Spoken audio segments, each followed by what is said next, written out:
रंगपंचमीपूर्वी खारीक खोबरे व साखरेच्या गाठींची बाजारात एंट्री, दरवाढीचा परिणाम.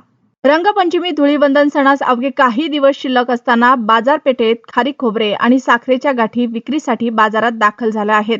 मात्र यंदा या गाठींच्या किमतीत लक्षणीय वाढ झाल्यानं खरेदीवर परिणाम होण्याची चिन्हे दिसत आहेत.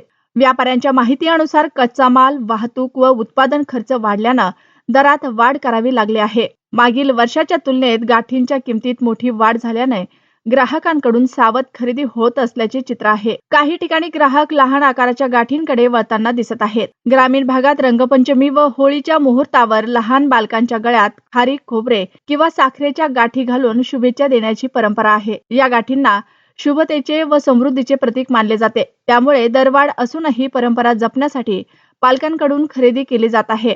सणाच्या पार्श्वभूमीवर पुढील काही दिवसात मागणी वाढण्याची शक्यता व्यापाऱ्यांनी व्यक्त केली आहे.